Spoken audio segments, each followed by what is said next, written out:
स्वागत है हमारे YouTube channel KMC the path of success. आज हम हिंदी का प्रैक्टिस सेट सेकेंड लेकर आए हैं, तो चलिए शुरू करते हैं। पहला क्वेश्चन हमारा जो है कारक से है। कारक से मैंने स्टार्ट किया है, तो पहला क्वेश्चन हमारा है कारक से। तो कह रहा है कि संजय पत्र लिख रहा है, वाक्य में प्रयुक्त कारक है। अब बताना है कि संजय पत्र लिख रहा है, इसमें कौन सा कारक है। तो ऑप्शन आपका पहला है करण कारक, सेकेंड ऑप्शन कर्म कारक, तीसरा है कर्ता कारक और चौथा है संबंध कारक। तो इसमें बताना है कि कौन सा कारक है। तो यहाँ पे क्या है कि कौन सा ऑप्शन सही हो जाएगा आपका कर्ता कारक, आपका राइट आंसर हो जाएगा। क्यों हो जाएगा? क्योंकि संजय पत्र, अब पत्र किसके द्वारा लिखा जा रहा है? पत्र जो है संजय के द्वारा पत्र लिखा जा रहा है। किसके द्वारा लिखा जा रहा है? संजय के द्वारा पत्र लिखा जा रहा है। तो यहाँ पर जब तो कौन सा ऑप्शन हो जाएगा आपका कर्ता कारक हो जाएगा। चलिए नेक्स्ट क्वेश्चन की ओर बढ़ते हैं। निम्नलिखित में से कौन सा शब्द अमृत का पर्यायवाची नहीं है? अब इसमें पूछा गया है कि कौन सा शब्द है जो अमृत का पर्यायवाची नहीं है। अब इसमें से नहीं है तो इसको अंडरलाइन कर लेना है और किसका बताना है? अमृत का पर्यायवाची नहीं है। इसमें से तीन ऑप्शन जो होंगे अमृत के पर्यायवाची होंगे और एक शब्द ऐसा होगा जो नहीं होगा। तो ऑप्शन देखते हैं। ऑप्शन ए है सुधा, और बी है अमी, सी है मधु और डी है रसाला का। तो देखते हैं, तो बताइए कौन सा इसमें सही होगा। अमृत का ऐसा कौन सा है जो पर्यायवाची नहीं है? तो इसमें आपका ऑप्शन नंबर डी हो जाएगा, क्योंकि ऑप्शन नंबर जो डी है रसाल जो है अमृत का पर्यायवाची नहीं होता है। और सुधा, अमी और मधु जो हैं ये अमृत के ही पर्यायवाची हैं। क्योंकि जो रसाल जो होता है ये हमारा किसका पर्यायवाची होता है? ये आम का होता है। किसका होता है? आम का पर्यायवाची क्या होता है? रसाल। और भी हमारे पर अमृत के पर्यायवाची होते हैं, जैसे पीयूष है, सोम हो गया, सुधा, अमी, मध, ये सारे हमारे किसके पर्यायवाची हैं? अमृत के पर्यायवाची हैं। और जो हमारा रसाल है ये अमृत का पर्यायवाची नहीं है। अब यहाँ पे पूछा गया है कि नहीं है, तो ऑप्शन नंबर आपका क्या हो जाएगा? डी सही हो जाएगा। चलिए नेक्स्ट क्वेश्चन की ओर बढ़ते हैं। अगला क्वेश्चन है निम्नलिखित वाक्यों में से संबंध कारक वाले वाक्य को पहचानिए। अब इसमें से पूछा गया है कि संबंध कारक वाले वाक्य, यानी कि संबंध कारक जो है आपको बताना है कि कौन से वाक्य में संबंध कारक है। तो ऑप्शन है राम खाना खाता है, ऑप्शन नंबर बी राधा का कुत्ता बहुत तेज दौड़ता है, ऑप्शन नंबर सी राम ने रावण को मारा, और चौथा है माँ अपने बच्चे को मारती है। इसमें बताना है आपका कि कौन सा जो है संबंध कारक है। तो इसमें आपका सही हो जाएगा बी ऑप्शन, राधा का कुत्ता बहुत तेज दौड़ता है। ऑप्शन नंबर बी सही हो जाएगा। क्योंकि संबंध कारक में होता है कि एक दूसरे का संबंध बताया। जहाँ पे क्या है कि कुत्ते का संबंध किससे है? राधा से है। किससे है? राधा से है। तो यहाँ पर कौन सा कारक हो जाएगा? संबंध कारक हो जाएगा। संबंध में क्या होता है? का की के होता है। तो यहाँ पे का राधा का कुत्ता, यानी कि यहाँ पे का लगा है तो किसका हो जाएगा? संबंध कारक हो जाएगा। चलिए नेक्स्ट क्वेश्चन की ओर बढ़ते हैं। अगला क्वेश्चन है कबीरदास, तुलसीदास, सूरदास कौन से काल के संत कवि हैं? पूछा गया है कबीरदास, तुलसीदास, सूरदास आदि कौन से काल के संत कवि हैं? तो इसमें ऑप्शन है आपका आदिकाल, बी है भक्तिकाल, सी है रीतिकाल और डी है आधुनिक काल। इसमें से बताना है कि कबीर और तुलसी और सूरदास जो हैं किस काल के कवि हैं। तो यानी तुलसीदास, सूरदास, कबीर जो हैं ये किस काल के हैं? भक्ति काल के हैं। किस काल के हैं? भक्ति काल के हैं ये। क्वेश्चन नंबर अगला है कबीरदास, तुलसीदास, सूरदास कौन से काल के संत कवि हैं? तो ये बताना है। तो इसमें ऑप्शन है आदिकाल, भक्तिकाल, रीतिकाल और आधुनिक काल। तो इसमें ऑप्शन आपका सही हो जाएगा भक्तिकाल। कौन सा ऑप्शन सही हो जाएगा? भक्तिकाल जो है सही हो जाएगा, क्योंकि तुलसीदास और कबीरदास, सूरदास जी जो हैं किस काल के कवि हैं? भक्तिकाल के कवि हैं। हम आदिकाल की बात करें कि तो आदिकाल के कवि कौन कौन से आते हैं आदिकाल में? तो आदिकाल में जैसे गोरखनाथ हैं, अमीर खुसरो हैं, विद्यापति, सरहपा हैं और चंद्र बरदाई हैं। ये जो हैं हमारे आदिकाल के कवि हैं। रीतकाल की बात करते हैं तो रीतकाल के कवि कौन कौन हैं? बिहारी हो गए, भिखारी दास हो गए, घनानंद हो गए, ये सब किसके हैं? रीतकाल के कवि। और आधुनिक काल के कौन कौन से कवि हैं? प्रताप नारायण मिश्र हैं, रामचंद्र शुक्ल हैं और बालकृष्ण भट्ट हैं। ये हमारे किसके हैं? आधुनिक काल के कवि हैं। तो इसमें ऑप्शन आपका यानी कि पूछा गया है कि कबीरदास, तुलसीदास, सूरदास किस काल के संत कवि थे? तो भक्ति काल के, यानी ऑप्शन नंबर आपका बी सही हो जाएगा। चलिए नेक्स्ट क्वेश्चन की ओर बढ़ते हैं। अगला क्वेश्चन है, किसका प्रयोग सदैव बहुवचन में होता है? पूछा गया है कि किसका प्रयोग सदैव बहुवचन में होता है? तो ऑप्शन है नदी, प्रत्येक, साधु, घर। तो इसमें से बताना है कि किसका प्रयोग जो है सदैव किसके लिए? बहुवचन के लिए होता है। तो बताइए सब लोग कि कौन सा होता है? इसमें आपका जो है ऑप्शन नंबर सेकंड जो है सही हो जाएगा, क्योंकि प्रत्येक शब्द जो है हमेशा किसके लिए होता है? बहुवचन के लिए प्रयोग होता है। चलिए नेक्स्ट क्वेश्चन की ओर बढ़ते हैं।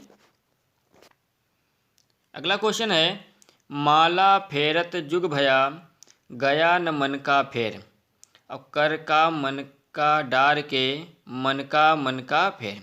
इसमें बताना है कि कौन सा अलंकार है, यानी कि ये पंक्तियां हैं, इसमें अलंकार बताना है। तो यानी ऑप्शन है यमक अलंकार, रूपक, उपमा, श्लेष। तो इसमें कौन सा अलंकार हो जाएगा? ऑप्शन इसमें जो है आपका यमक अलंकार हो जाएगा। कौन सा? यमक, ऑप्शन नंबर ए हो जाएगा। तो यमक अलंकार में क्या होता है? इसमें देखिए कि जब कोई कविता क्या होती है, किसी भी कविता में एक शब्द जो है दो या दो से अधिक बार आए और उनके अर्थ क्या हों, हर बार भिन्न हो, तो उसमें कौन सा अलंकार होता है? यमक अलंकार होता है। अब यहाँ पे देखिए दो बार, ये देखिए मन का एक यहाँ पे आया है और यहाँ पे एक आया है मन का, ठीक है, यहाँ पे भी देखिए मन का आया है। तो यानी कि जब शब्द क्या है एक से अधिक बार होंगे लेकिन सबके अर्थ क्या होंगे? अलग अलग होंगे।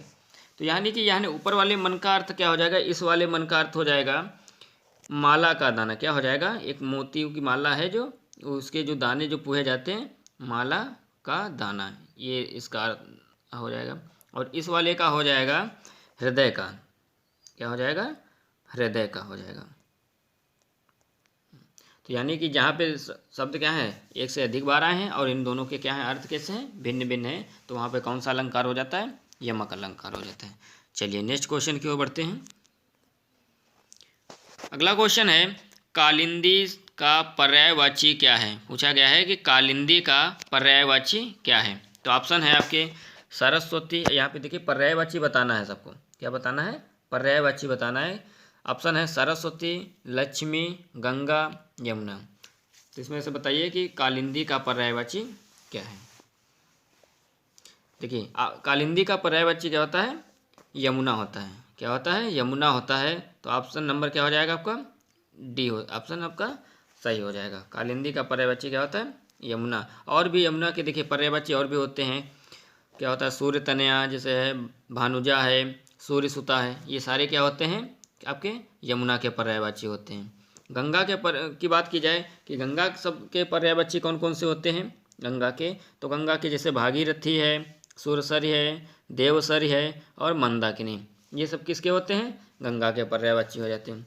और लक्ष्मी की बात करें कि लक्ष्मी के पर्यायवाची क्या होते हैं? तो लक्ष्मी के जैसे श्री हैं, पद्मा हो गया, हरिप्रिया हो गया, सिंधु सुता हो गया, कमला हो गया, ये सारे किसके पर्यायवाची हैं? लक्ष्मी के पर्यायवाची होते हैं। फिर पूछा सरस्वती, सरस्वती के पर्यायवाची कौन कौन से होते हैं? सरस्वती के जैसे वीणा पाणी है, वागीश है, भारती है, शारदा है, ये सब किसके हैं? सरस्वती के होते हैं। तो पूछा गया है किसके? कालिंदी का पूछा गया है। तो कालिंदी का के पर्यायवाची क्या होता है? यमुना होता है। क्या होता है? यमुना होता है। तो ऑप्शन नंबर आपका डी वाला सही हो जाएगा। चलिए नेक्स्ट क्वेश्चन की ओर बढ़ते हैं। अगला क्वेश्चन है, बढ़ा चढ़ाकर कही गई बात के लिए एक शब्द निम्न में से कौन सा है? इसमें बताना है कि बढ़ा चढ़ाकर कही गई बात। तो बढ़ा चढ़ाकर बात किस में कही जाती है? अतिशयोक्ति अलंकार में कही जाती है। यानी अतिशयोक्ति अलंकार में क्या होता है कि बढ़ा चढ़ा के। तो इसमें से पूछा गया है कि एक शब्द कौन सा होगा? तो देखिए पहला है आर्तिशयोक्ति, बी है आतिशयोक्ति और तीसरा है अतिशयोक्ति और चौथा है आर्तिशयोक्ति। तो इसमें से बताना है कि कौन सा ऑप्शन आपका सही हो जाएगा। तो इसमें से जो है आपका बी ऑप्शन क्या होगा? सही हो जाएगा। अतिशयोक्ति होता है। क्या होता है? सही शब्द क्या होता है? अतिशयोक्ति, क्योंकि ये सारे कैसे हैं? गलत शब्द हैं। तो ऑप्शन नंबर आपका बी सही हो जाएगा। यानी बढ़ा चढ़ाकर कही गई बात के लिए कौन सा शब्द सही होगा? अतिशयोक्ति होगा। चलिए नेक्स्ट क्वेश्चन की ओर बढ़ते हैं। अगला क्वेश्चन है, विकृत आकार, वेश, बोली, चेष्टा, व्यवहार आदि के वर्णन से उत्पन्न होता है। यानी कि बताया गया है कि विकृत है, आकार, वेश, बोली, चेष्टा, व्यवहार, इन सब से क्या उत्पन्न है? यानी कि रस से पूछा गया है कि कौन सा रस है जो होता है उत्पन्न होता है। तो यानी कि किसी को वेशभूषा को देखकर, किसी के व्यवहार को, चेष्टा को, आकार को देखकर तो कौन सा रस आता है? आपका हास्य रस उत्पन्न होता है। कौन सा रस उत्पन्न होता है? हास्य रस उत्पन्न होता है। तो यानी ऑप्शन नंबर आपका ए सही हो जाएगा, हास्य रस। चलिए नेक्स्ट क्वेश्चन की ओर बढ़ते हैं। अगला क्वेश्चन है, इनमें से घुमक्कड़ शास्त्र के लेखक कौन है? क्या पूछा गया है? इसमें पूछा गया है कि घुमक्कड़ शास्त्र के लेखक बताना है कौन से। तो ऑप्शन है निर्मल शर्मा, बी है राहुल संकृत्यानंद, तीसरा है अमृतलाल बेगड़ और चौथा है रामवृक्ष वेनीपुरी। तो 4 ऑप्शन में से आपको बताना है कि घुमक्कड़ शास्त्र के लेखक कौन है। तो घुमक्कड़ शास्त्र के लेखक सबको पता होता है कि राहुल संकृत्यानंद है। तो ऑप्शन नंबर आपका बी सही हो जाएगा। चलिए नेक्स्ट क्वेश्चन की ओर बढ़ते हैं। देखिए अगला क्वेश्चन है, जयचंद्र प्रकाश नामक महाकाव्य के लेखक। पूछा गया है कि जयचंद्र प्रकाश नामक महाकाव्य के लेखक कौन हैं? तो देखिए ऑप्शन है बलदेव, बी है भगवान सिंह, सी है चंद्र बरदाई और डी है भट्ट केदार। तो इसमें से बताना है कि जो है जयचंद्र प्रकाश एक महाकाव्य है, तो इसके लेखक बताना है। तो इसके लेखक कौन है? भट्ट केदार जी हैं। कौन है? भट्ट केदार हैं। तो ऑप्शन नंबर आपका डी सही हो जाएगा। अगर बात की जाए चंद्र बरदाई की, तो चंद्र बरदाई किसकी रचना है? पृथ्वीराज रासो की। चंद्र बरदाई जो है किसकी है? पृथ्वीराज रासो की रचना है। चलिए नेक्स्ट क्वेश्चन की ओर बढ़ते हैं। अगला क्वेश्चन है, मैथिली शरण गुप्त का संबंध आधुनिक काल के किस युग से संबंधित है? पूछा गया है कि मैथिली शरण गुप्त का संबंध आधुनिक काल के किस युग से संबंधित है? तो ऑप्शन है छायावादोत्तर, सेकेंड है शुक्ल युग और सी है द्विवेदी युग और डी है छायावादी युग। इसमें से बताना है कि मैथिली शरण गुप्त जो थे किस काल के युग से संबंधित थे। तो इसमें मैथिली शरण गुप्त जो थे किस काल से थे? द्विवेदी युग से थे। किस काल से थे? द्विवेदी युग से थे। तो ऑप्शन नंबर आपका सी क्या हो जाएगा? सही हो जाएगा। द्विवेदी युग अगर बात की जाए कि द्विवेदी युग के प्रवर्तक कौन थे, तो द्विवेदी युग के प्रवर्तक कौन थे? महावीर प्रसाद द्विवेदी थे। अगर छायावाद के युग की बात की जाए कि छायावाद के कवि कौन कौन से थे, तो जैसे निराला हैं, सुमित्रानंदन पंत, महादेवी वर्मा, ये किसके हैं? छायावादी युग के कवि हैं। चलिए यानी कि इसमें मैथिली शरण गुप्त का पूछा गया था, तो कौन ऑप्शन नंबर आपका सी सही हो जाएगा, द्विवेदी युग। चलिए अगला क्वेश्चन है, निम्नलिखित रचनाओं को उनके साहित्य की विधा के साथ सुमेलित करके सही उत्तर दीजिए। यानी कि एक तरफ आपकी विधा के यानी कि मैच करना है। तो यानी निर्मला है, चिंता के फूल है, कफन है, भारत दुर्दशा है, फिर नाटक, कहानी, निबंध, उपन्यास, ये बताना है। तो निर्मला क्या है? निर्मला जो है आपका क्या हो जाएगा? एक उपन्यास है। निर्मला क्या है आपका?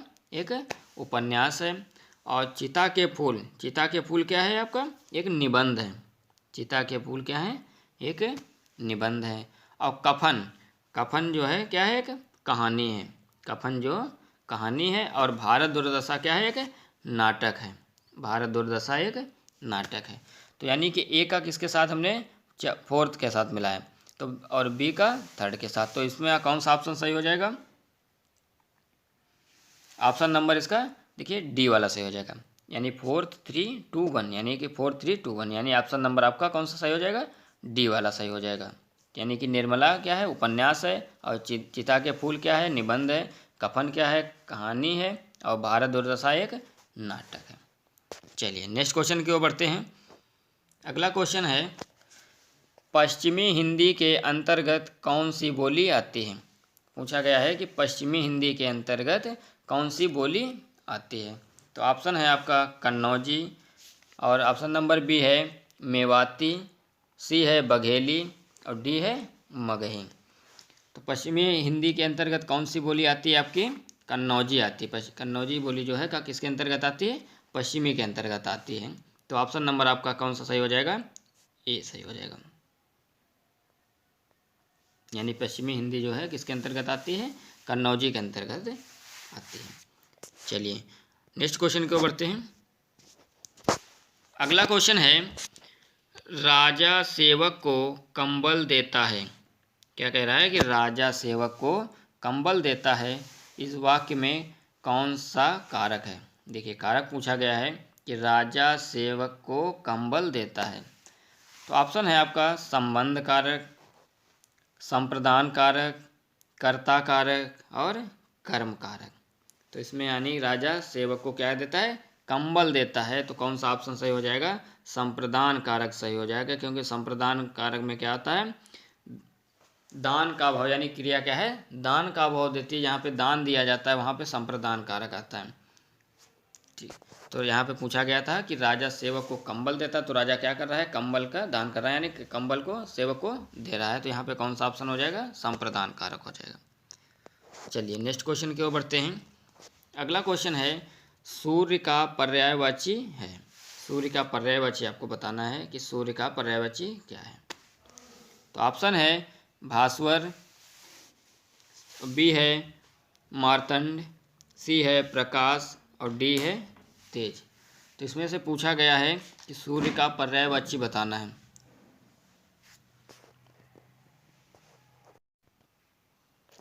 तो सूर्य का पर्यायवाची बताना है।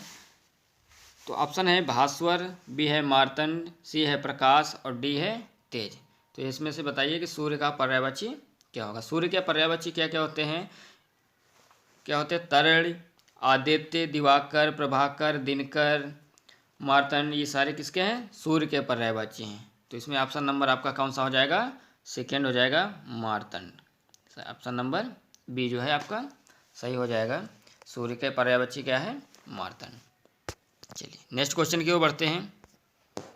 अगला क्वेश्चन है, बिजली शब्द का पर्यायवाची नहीं है। देखिए जहाँ यहाँ पे क्या है? नहीं बताना है। तुरंत अंडरलाइन कर लीजिए, नहीं तो यहीं से गलत हो जाता। मालूम अब बिजली शब्द देखा तुरंत बस लगा दिया। अब सारे ऑप्शन भी नहीं पढ़े, बस एक बार देखा लगा देते हैं। तो क्या करते हैं? इसको हम नहीं शब्द को क्या करते हैं? अंडरलाइन करते हैं, जिससे हमको पता चले कि ये यहाँ पे नहीं पूछा गया है। तो बिजली शब्द का पर्यायवाची क्या है? नहीं है वितुंडा, चंचला, दामिनी, तड़ित। इसमें से ऐसा कौन सा जो पर्यायवाची है जो बिजली का पर्यायवाची नहीं? तो बिजली के पर्यायवाची कौन कौन से होते हैं? चपला होते हैं, कारका होते हैं, चंचल होता है, तड़ित होता है, दामिनी होता है। ये सारे किसके हैं? बिजली के ही पर्यायवाची हैं। और जो वितुंडा जो होता है ये बिजली का पर्यायवाची नहीं होता है। तो ऑप्शन नंबर आपका ए सही हो जाएगा। ऑप्शन नंबर ए सही हो जाएगा कि यानी ऑप्शन नंबर ये वितुंडा जो है बिजली का पर्यायवाची नहीं होता है। बाकी सारे तीनों जो हैं क्या बिजली के ही पर्यायवाची। चलिए नेक्स्ट क्वेश्चन की ओर बढ़ते हैं। अगला क्वेश्चन है, उपकार शब्द का विलोम है। यानी इसमें बताया गया है कि विलोम शब्द बताना है किसका? उपकार शब्द का विलोम बताना है। तो ऑप्शन है विकार, बी है अनुपकार, सी है अपकार और डी है तिरस्कार। इसमें से उपकार शब्द का विलोम शब्द क्या होगा? तो उपकार शब्द का विलोम शब्द क्या होता है? अपकार होता है। ऑप्शन नंबर आपका सी सही हो जाएगा। चलिए नेक्स्ट क्वेश्चन की ओर बढ़ते हैं। अगला क्वेश्चन है, कौन सा वाक्य शुद्ध है? यानी कि चार ऑप्शन है, इसमें से शुद्ध जो है उसको बताना है कि कौन सा वाक्य शुद्ध है। तीन जो है वो क्या है? गलत हैं आपके। तो देखिए कौन सा गलत है कौन सा सही। यह आँखों से देखी घटना है। क्या है? यह आँखों से देखी घटना है। यानी यह क्या? तो आँखों से देखी ये आपका क्या हो जाएगा? गलत हो जाएगा। देखी घटना है यह क्या होता है? ये गलत लिखा है। फिर लिखा है यह आँखों देखी घटना है। क्या है? यह आँखों देखी घटना है। यहाँ पे क्या हो जाएगा? चंद्रबिंदु। आँखों देखी घटना है। तीसरा है यह आँखों द्वारा देखी गई घटना, यानी आँखों के द्वारा देखी गई। ये ऑप्शन भी आपका क्या हो जाएगा? गलत हो जाएगा। अगला है यह आँखों द्वारा देखी सुनी घटना है। यानी देखी सुनी ये भी क्या है? आपका गलत है। तो ऑप्शन नंबर यानी कि यह आँखों देखी घटना है, ये वाक्य आपका क्या हो जाएगा? सेकेंड वाला सही हो जाएगा। यह आँखों देखी घटना है, ये वाक्य आपका क्या है? शुद्ध है। चलिए नेक्स्ट क्वेश्चन की ओर बढ़ते हैं। अगला क्वेश्चन है, जो पहले कभी ना हुआ हो। ऑप्शन अगला है कि जो पहले कभी ना हुआ हो उसे क्या कहते हैं, यानी एक शब्द है यानी जो पहले कभी नहीं हुआ है उसे हम क्या कहते हैं, जो पहले कभी ना हुआ उसे हम अभूतपूर्व कहते हैं। क्या कहते हैं, अभूतपूर्व, यानी ऑप्शन नंबर ए आपका सही हो जाएगा। चलिए नेक्स्ट क्वेश्चन की ओर बढ़ते हैं। अगला क्वेश्चन है, निम्नलिखित में से कौन सी बोली राजस्थानी हिंदी के अंतर्गत आती है। अब बताना है इसमें कौन सी ऐसी बोली है जो किसके राजस्थानी हिंदी के अंतर्गत आती है। तो देखिए चार ऑप्शन है, मगही, कन्नौजी, मेवाती, बघेली। कौन सा ऑप्शन जो है किसके अंतर्गत आती है, राजस्थानी हिंदी के अंतर्गत आती है। तो इसमें से जो मेवाती जो है वो किसके अंतर्गत आती है, राजस्थानी हिंदी के अंतर्गत आती है। कौन सी, मेवाती। तो ऑप्शन नंबर आपका सी सही हो जाएगा, यानी मेवाती जो है राजस्थानी हिंदी के अंतर्गत आती है। चलिए नेक्स्ट क्वेश्चन की ओर बढ़ते हैं। अगला क्वेश्चन है, निम्न में से कौन सी बोली पूर्वी हिंदी के अंतर्गत। अब इसमें बताना है कौन सी पूर्वी हिंदी के अंतर्गत आती है। उसमें बता, पिछले वाले क्वेश्चन में क्या था, राजस्थानी हिंदी, इसमें पूछा गया है कि पूर्वी हिंदी के अंतर्गत। तो पूर्वी ऑप्शन है अवधी, बी है बघेली, और सी है छत्तीसगढ़ी, और डी है मगही। इसमें से कौन सा ऑप्शन ऐसा है जो पूर्वी हिंदी के अंतर्गत आता है। तो यानी मगही जो है वो किसके अंतर्गत आती है, पूर्वी हिंदी के अंतर्गत। चलिए नेक्स्ट क्वेश्चन की ओर बढ़ते हैं। अगला क्वेश्चन है, निम्न में से कौन सी बोली पूर्वी हिंदी के अंतर्गत नहीं आती है। क्या पूछा गया है, ऐसी कौन सी बोली है जो पूर्वी हिंदी के अंतर्गत नहीं आती है। तो ऑप्शन है अवधी, बी है बघेली, सी है छत्तीसगढ़ी, और डी है मगही। तो यानी कि आपकी जो पूर्वी हिंदी के अंतर्गत कौन सी बोली नहीं आती है, मगही बोली जो है आपकी किसके अंतर्गत नहीं आती है, पूर्वी हिंदी के अंतर्गत नहीं आती है। तो ऑप्शन नंबर आपका डी सही हो जाएगा, यानी मगही जो है पूर्वी हिंदी के अंतर्गत नहीं आती है। चलिए नेक्स्ट क्वेश्चन की ओर बढ़ते हैं। अगला क्वेश्चन है, कंजूसी से धन व्यय करने वाला। इसके लिए क्या है, एक शब्द बताना है कि कंजूसी से धन व्यय करने वाले को क्या कहते हैं। तो उसे हम क्या कहते हैं, कृपण कहते हैं। क्या कहते हैं, कृपण कहते हैं। तो ऑप्शन नंबर आपका सी सही हो जाएगा, ऑप्शन नंबर सी जो है सही हो जाएगा। कंजूसी से धन व्यय करने वाले को क्या कहते हैं, कृपण कहते हैं। चलिए नेक्स्ट क्वेश्चन की ओर बढ़ते हैं। अगला क्वेश्चन है, करुण रस का स्थायी भाव क्या है। पूछा गया है कि करुण रस का स्थायी भाव पूछा गया है। तो करुण रस का स्थायी भाव क्या होता है। ऑप्शन है रति, हास्य, उत्साह, शोक। तो करुण रस का स्थायी भाव क्या होता है, शोक होता है। तो ऑप्शन नंबर आपका डी सही हो जाएगा। करुण रस का स्थायी भाव क्या होता है, शोक होता है।